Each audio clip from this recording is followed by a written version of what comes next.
पांढरुण ग्रामपंचायतीतील भ्रष्टाचार प्रकरणात कारवाईचा प्रश्न ऐरणीवर. सामाजिक कार्यकर्ते नरसिंग आनंदसिंह पवार यांचे सरपंच व ग्रामसेवकांवर थेट आरोप.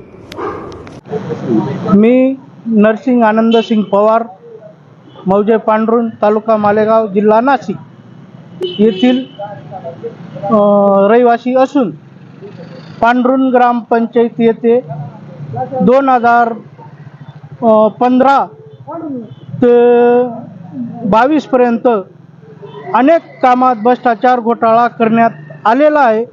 त्या घोटाळ्याची चौकशी जिल्हा परिषद नाशिक यांच्याकडे तक्रार अर्ज केल्यानुसार आमच्या तक्रार अर्जानुसार BDO साहेबांनी चौकशी केली. चौकशीत सरपंच, ग्रामसेवक यांच्यावरती भ्रष्टाचार घोटाळ्याचा आरोप सिद्ध झालेला आहे.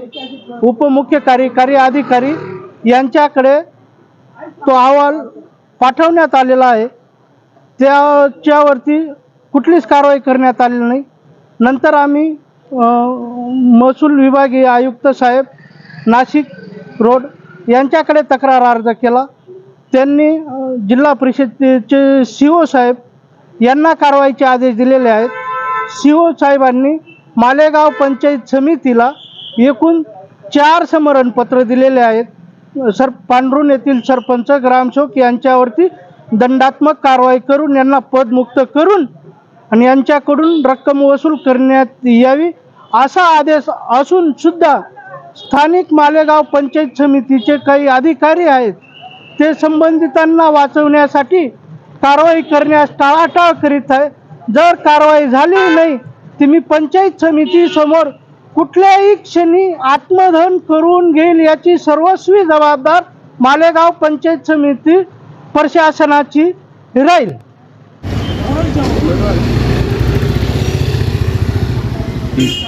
पांढरुण ग्रामपंचायतीकडून 2015 ते 2025 31 मार्च 2025 पर्यंत काही कामं फक्त कागदपत्री दाखवण्यात आलेले आहेत आणि प्रत्यक्ष कामं न करता ग्रामपंचायतीकडून सरपंच, ग्रामसेवक यांच्याकडून पैसे काढण्यात आलेले आहेत. त्याही कामांची चौकशी करून कारवाई करण्यात यावी. कोणी काढलेले पैसे? सरपंच, ग्रामसेवक. टोटल किती रक्कम आहे ती? टोटल बरीच रक्कम आहे साहेब.